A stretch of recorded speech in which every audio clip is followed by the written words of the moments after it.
Yeah, thanks. We're gearing up for a big season. We return three All-Americans, which that's the most amount of returning All-Americans we've had in a long time. Very, very young teams.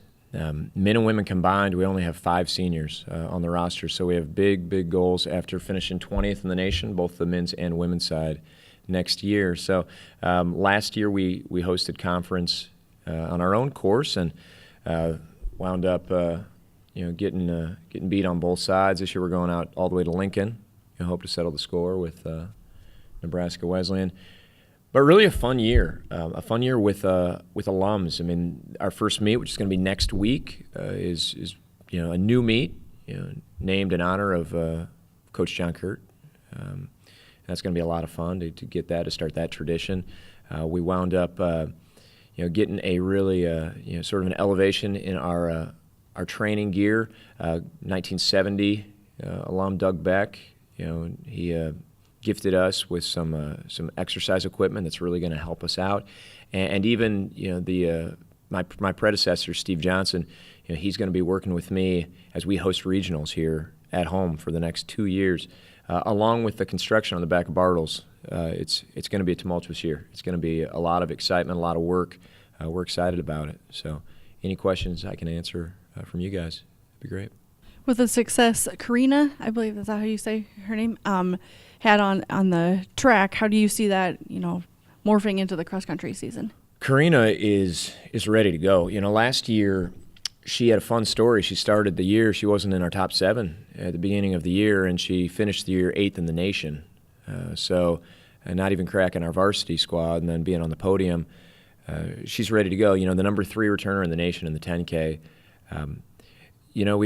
Our sport, you never know, right? I mean, you never know what happens as far as we're one injury away from all the cards falling. But, if she continues training the level that she's training, she looks a lot better. She had a great summer. I mean, I really could see her being one of the top 15 finishers at a national meet.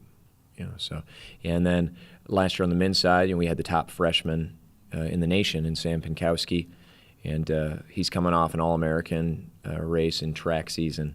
So he's got pretty high goals as well. I think he's the kind of guy who's a great competitor. Frankly, I think he'd be disappointed if he fell out of the top 10.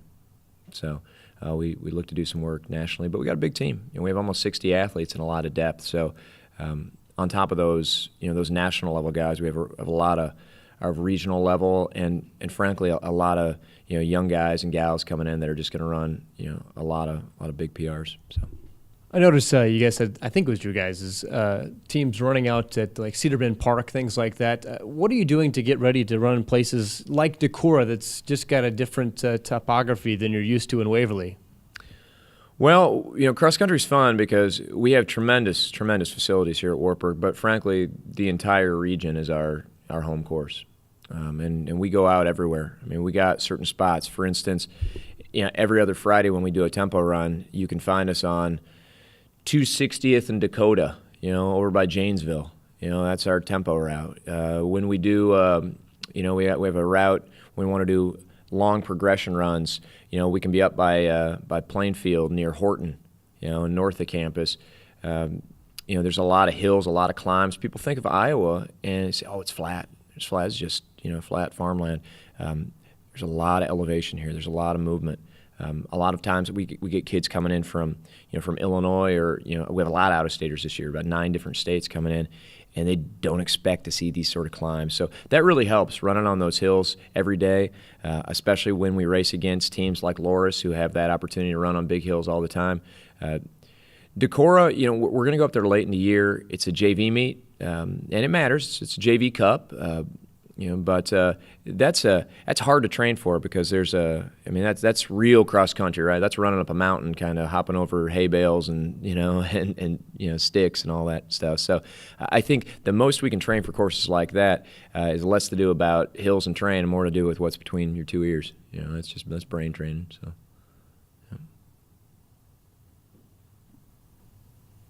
As you alluded to, you have a lot of out-of-state runners. What have they, had to learn quickly, or what have you kind of had to acclimate them to in the first couple days here? Well, everybody's a little different. We have athletes from Arizona, we have athletes from California, and they're used to 120 degrees, but they're not used to humidity. So they say, man, Coach, it's hot out here. And right, if I check the temperature back where they're from, it's 118 or something like that. It's just a different way to deal with that. Dry heat's different than humidity. We got some people who trained up in Colorado all summer, and they're coming down from the mountains, so they're excited to be here. They can breathe again. Things are a lot easier. We have runners from Florida, or from urban areas where they're not used to crushed limestone, and they say, man, are we going to run on the road some more? And I say, no, we don't want to run on the roads. We want to be on the pavement, we want to get off the pavement. We want to get on the dirt road. So everybody's a little adventure, but once we get to about week 3, I feel like that's how long it takes for everybody to be on the same page. In fact, in about 2 hours, we leave for our cross-country camp. We're going to be about an hour west of Des Moines. So for those out-of-staters, especially those urban kids who haven't really got a taste of country living, they'll have it for the next week. West of Earlham, Iowa.